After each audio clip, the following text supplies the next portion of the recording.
Welcome.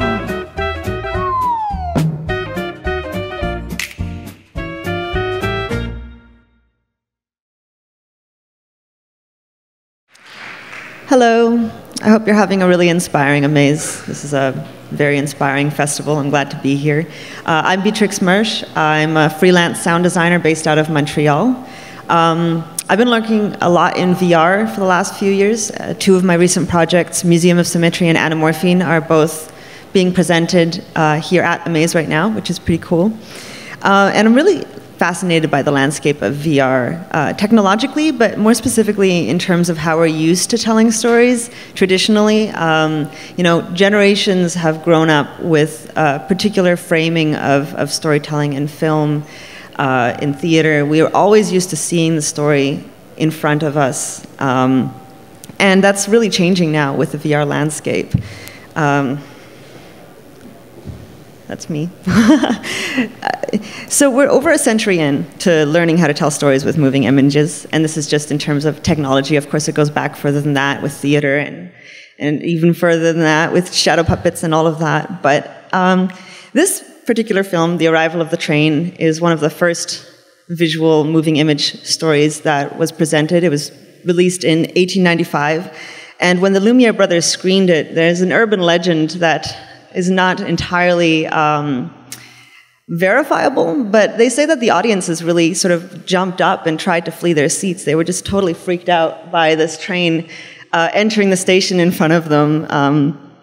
And in the years that have come since then, film language it's grown and it's developed very organically, and the way that human beings understand film language has grown alongside that. So, cutting techniques and camera movements and all of this have really evolved into a way to tell stories that we all intuitively understand now.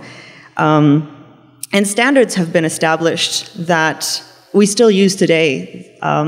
So things like cutting back and forth between characters or scenes, environments, establishing shots that set up scenes, and also close-ups that really draw attention to things that we as viewers or players need to understand the story at hand. And we see this in games as well. Even small amounts of camera movements in-game, obviously we see this in cutscenes, but even inside the gameplay, there's a lot of minute camera movements and changes that are happening that help the player understand what to do, where to look, what happens next, what they need to do next.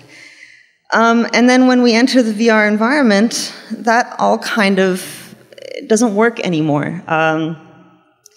Sound and music also really focus to bring action to this frame, and the frame is gone now. In VR, we're stepping through that frame. We're entering the space in a way that we never could before. And so a lot of this traditional film language that very organically entered how we tell stories in games is just not viable anymore. So we really have to start at the beginning and find some new ways to tell stories in VR. You have some really basic problems where you can't direct the player gaze in the same way that you used to be able to. So you may have something that you want them to pay attention to, but they could be wandering over here or looking at the label on a bottle and completely ignoring the setup that you intended for them to have. So this is kind of an exciting place right now because we are kind of like the Lumiere brothers in this. We have the opportunity to develop a new language and a new way of telling stories in VR, and we're really just at the beginnings of that at this point in history. So this is a little bit easier. I want to backtrack. One of the other things that we can't do anymore in VR is we don't have a frame, so we don't have an easy place to put UI. Right? UI is a really, really easy way to present a bunch of important information to the player, and without the frame, we lose that sort of easy edge where we can do that. So we can handle this a little bit more easily in games where you're working inside of a control panel. So for example, in the Time Machine VR game, you're inside a mini-sub, so you can look up and around, and you can have a lot of UI-style information around the edges of the frame that sits very organically inside the control space. Also in games like Bethesda's Doom, and other sci-fi games, you can create sort of projections that are coming from the suit, or there's like in the sci-fi world, you can get away with creating holographic displays and that sort of thing. Though it gets a little trickier when you're playing outside of that genre. But before I get into that, I want to actually show a clip from Doom. It's not the Doom VR game, which came out, I think, a year later. This is the 2016 Doom. And then I want to kind of explore how you could take elements of that game and translate them into VR.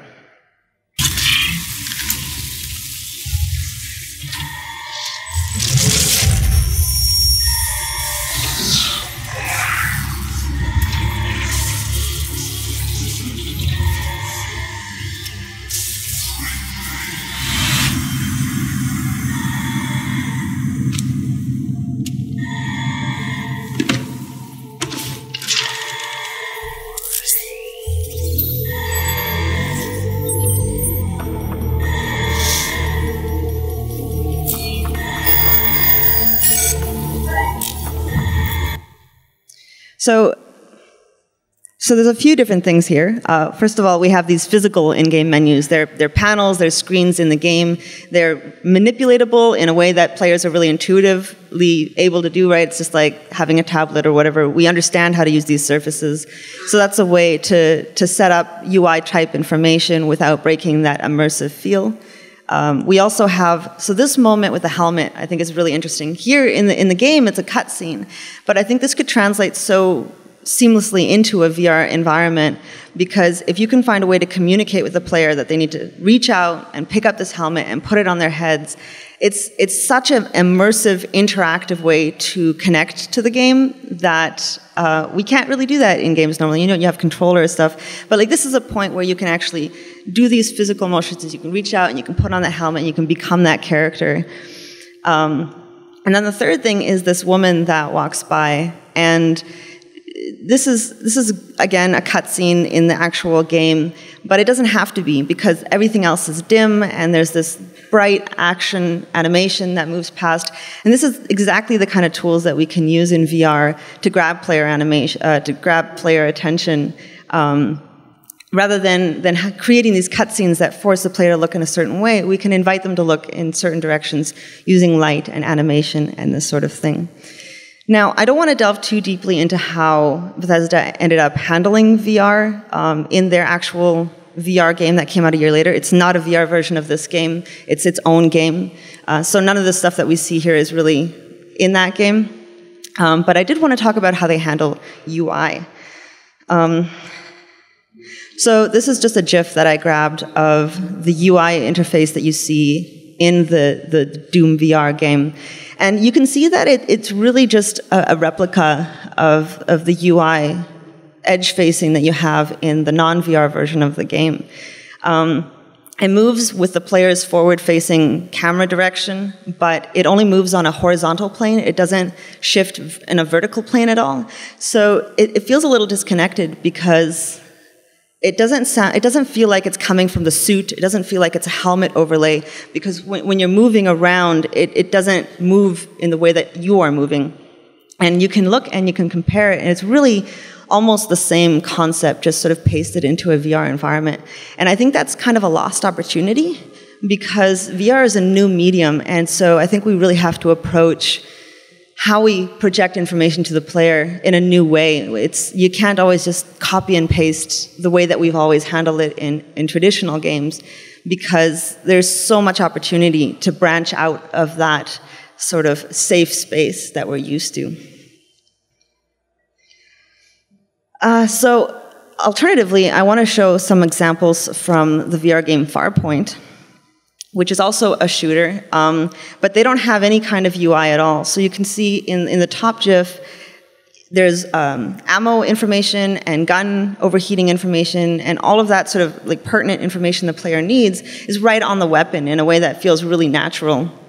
And in the lower GIF, you can see that the way that the player is being guided forward in the game is about level design. It's a lot of use of light, and again, use of cleverly placed animations to draw players to the right point so that they're progressing in the linear story. So moving on from just sort of UI type information, let's talk about broader story. While we're deciding how to divulge important information in a VR environment, we also need to remember the creative and the narrative intentions from which film language also grew. All the VR technology that's coming up right now is really exciting, but we have to remember to try and take advantage of it with story in mind. And I don't just mean narrative story here. I think this is applicable on a broader level. I'd like to use the word story to refer to a cohesion of intention, right? A cornerstone from which all of the decisions, creative decisions, technical decisions, are built out of in your project. And if you have this cohesion of intention that you can call your story, then you're going to have a much deeper and more intact player experience. So let's take a look a little bit at communicating story. So here's some GIFs that I pulled from walking simulators, first-person narrative games. These are not VR games, but they could be. It's really, really easy to translate this type of game, which Anamorphine as well is, into VR because they're already really avoiding HUDs and menus because they're trying to create this more immersive experience.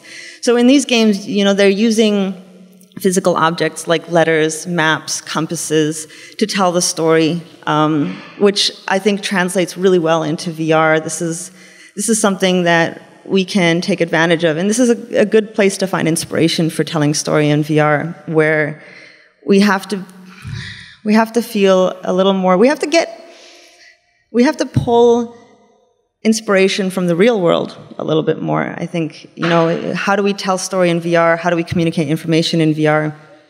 How do we get information in the real world? And that's a really great way to think about how we tell story in VR, because in film and stuff like that, in traditional games, we're used to communicating story in a particular way, and I think that's it's a little more separate from reality because we're so used to being able to manipulate player attention, which we have much less control over in the VR environment. So, on a secondary level, I want to show a clip from Anamorphine, because Anamorphine, it doesn't have any of this stuff. We don't have any objects that you can pick up. We don't have any dialogue. And so it was really a proving ground for how you can tell story in VR, because we have to use the space. We have to use light, color. We have a few animations, because that's all we have left. You know, it was almost a test in telling story for us, because we limited ourselves to these tools.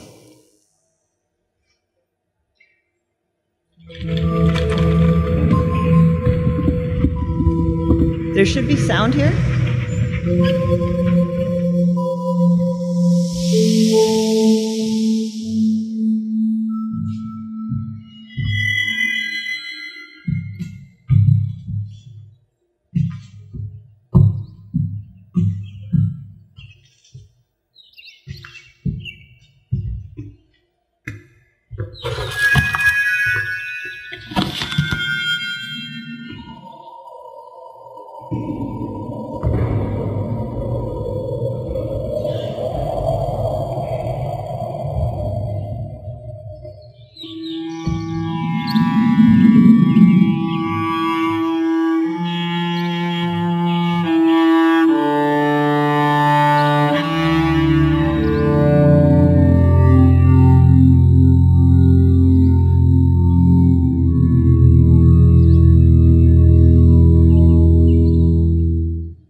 So we use the space to tell a story in Anamorphine. You're moving through these environments, and there's snapshots of the story.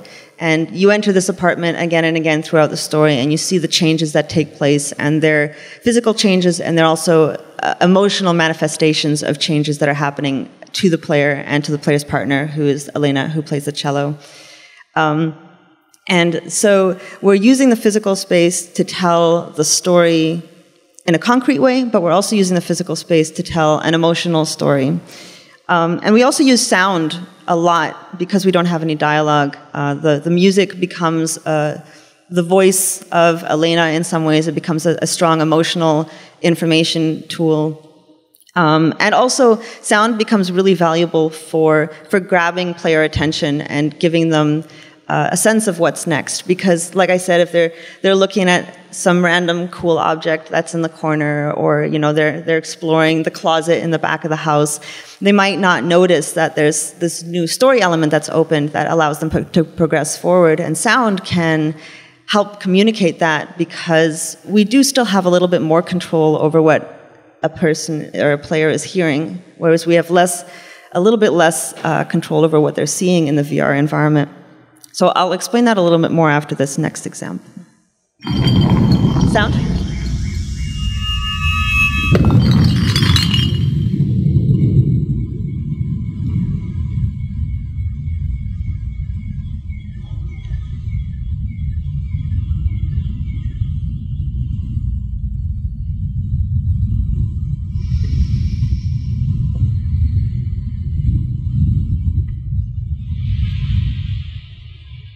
It's a little bit hard to hear on these speakers, but what's happening in the scene is when you enter the space, there's a very realistic soundscape. You're hearing car alarms and sirens and just exterior noise. It's just a quiet apartment at 4 o'clock in the morning, say, in a busy neighborhood.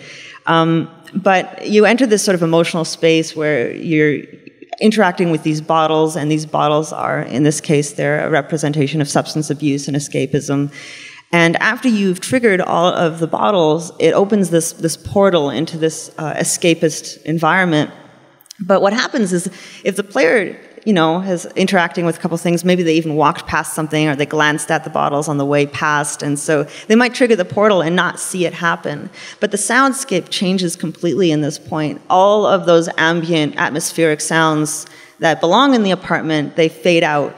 And the only thing that you hear at that point is this wind, and it's directional wind that's being placed in and around the portal. So regardless of where the player is in the space, they're going to feel immediately that something has changed, and they're going to have a positional sound telling them where to go.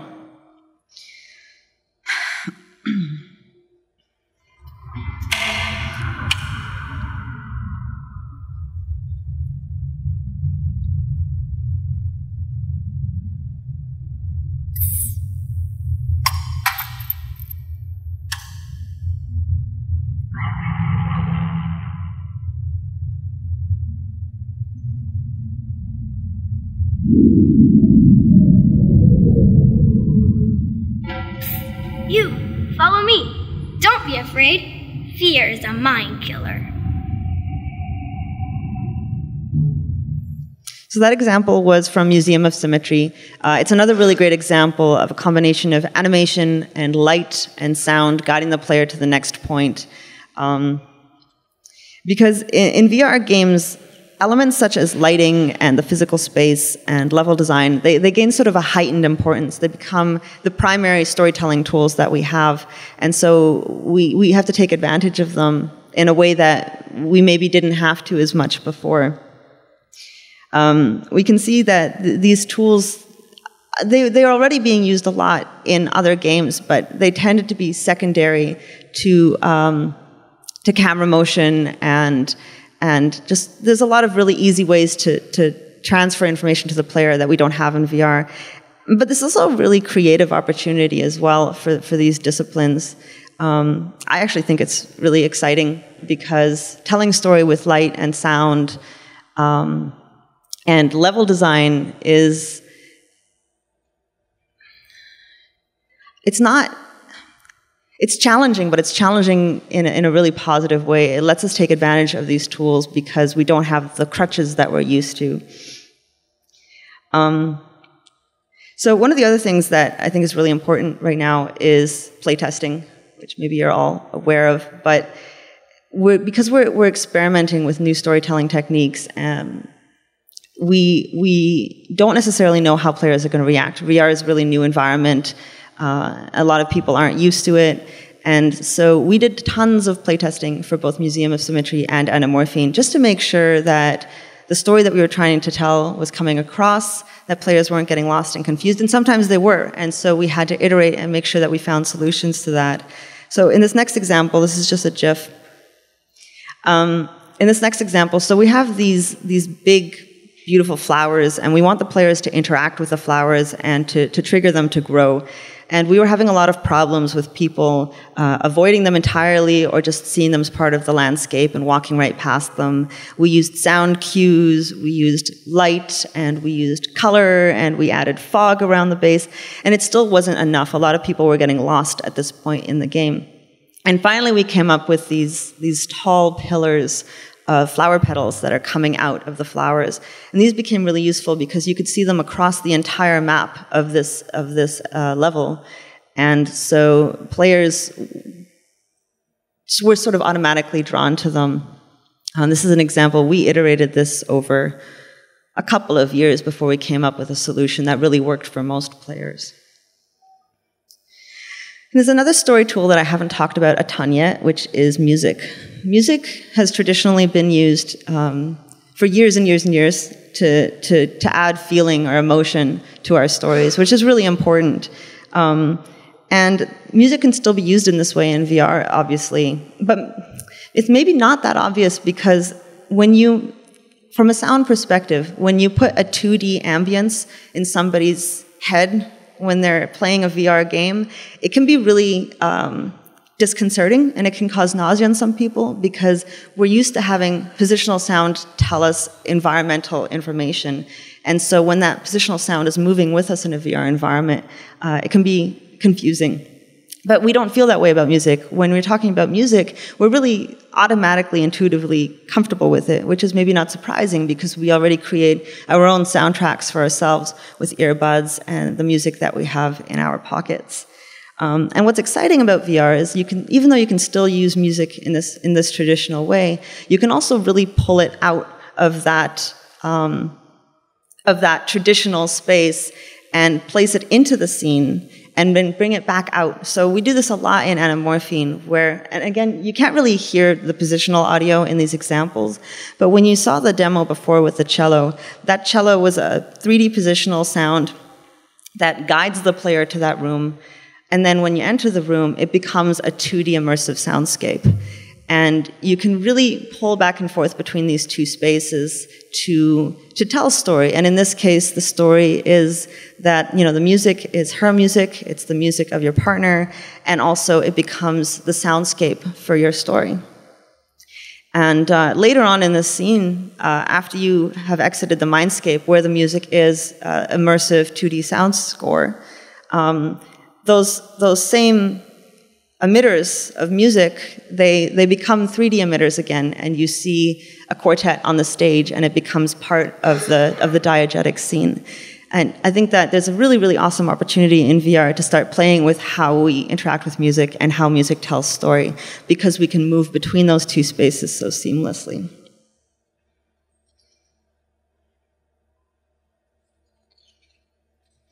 So there's this fellow, Stefan Schütze, who he wrote a book about audio for the new realities, and he said, we're essentially manipulating our perceptions when we create art, music, or film. So understanding how a person may react to light or color or sound lets us control and guide that manipulation. And I really like this because it brings us back again to those intentions of classic film language. We're designing these new tools, but we're also finding new ways to use the tools that we already have. So we can look to the real world for inspiration on ways to communicate in VR, but we can also look back to film to draw our inspiration for telling stories with light, color, music, and space.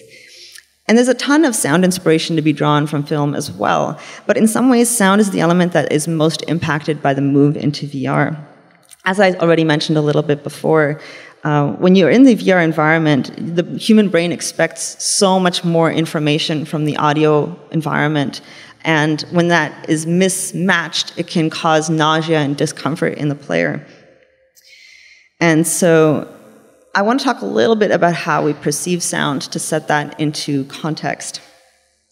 So in a traditional, typical non-VR game, you have an audio point source like this record player, and you get a basic directionality and you get a basic distance information from that. Your distance information comes from volume, and your directionality comes from the difference it takes for that signal to reach the left and the right ears. Really straightforward, really basic, and really functional. But in VR, it doesn't work so well because this system It has absolutely no vertical positioning information, which means that a sound that's coming from up there is going to sound the same as a sound that's coming from down below. And it also has very little information in terms of what's behind you versus what's in front of you. So with this system, if that record player was 5 feet behind you instead of 5 feet in front of you, in this current situation, it would basically sound the same. And you can alter this a little bit. You can use like cone filtering, which affects, what the player hears when they're facing forward. But it doesn't actually make something sound like it's behind you. It just makes something sound more muffled or quieter when you're not looking directly at it. And this is where binaural audio comes in, which is like a really, really incredibly valuable tool that we have in VR. So binaural audio, it gives us that information. It gives us positional information in a 360-degree way. It's really, really awesome.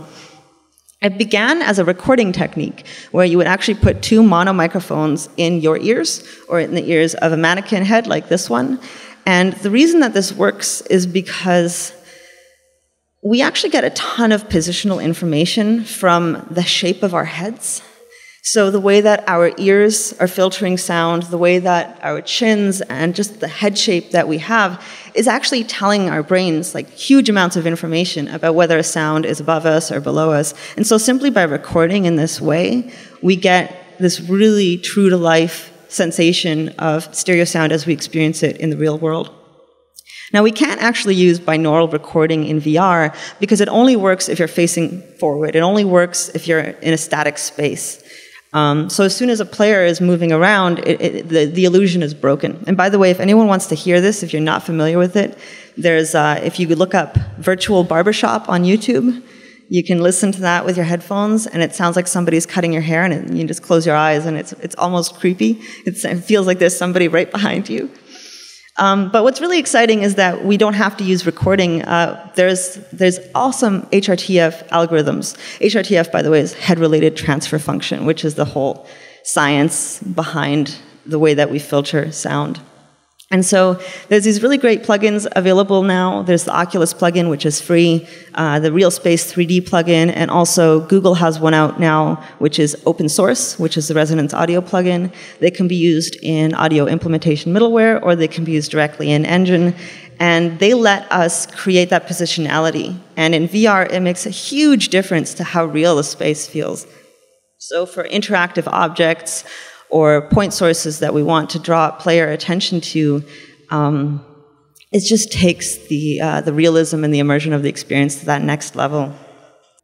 So the next thing I wanted to talk about in terms of sound tech that's available for telling the stories and just drawing player attention is it's something called sound portals. It's a technique or a technology that Audiokinetic Wise brought out recently.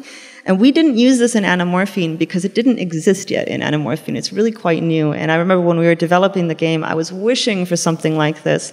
Because what it is right now, in games, you have a point source and you have a directionality. And you can muffle the sound if it's going through walls like this or whatever. But it's always going to sound like it's coming from that position as the crow flies. But of course, that's not actually how we perceive sound sometimes in the real world. So like this little character right here, he's standing inside of a room and the door is open. And so actually, even though the record player is in front of him to the right in the other room, he would be hearing that sound predominantly from the left because it's going to be going through the doorway. And this seems a really straightforward concept, but it's kind of tricky to achieve that in sound implementation. And what Wise has put out, these sound portals, is they create these virtual point sources that travel the sound in the correct direction so that you can create this illusion, which is also really valuable.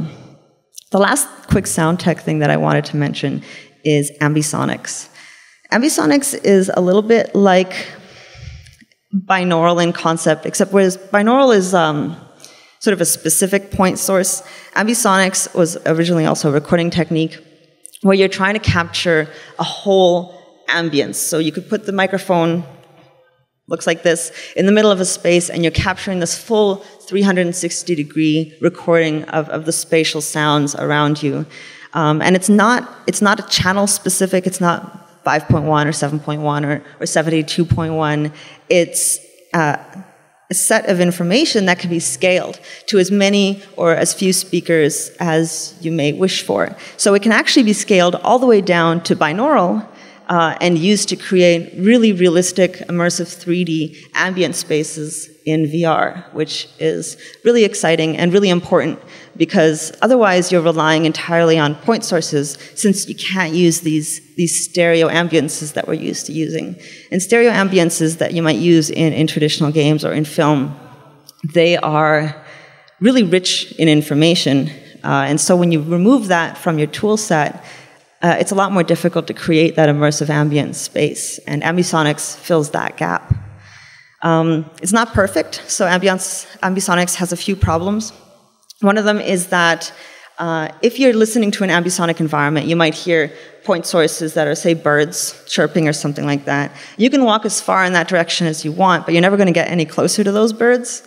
So there's a lack of directional changes, but what's really great about it is that space stays in place, so you can move around the space, and it's not going to move with you. So it actually feels really realistic. And what you can do is you can create an ambience that is a basis with Ambisonics, and then you can populate it with point sources to create a richer environment that feels real.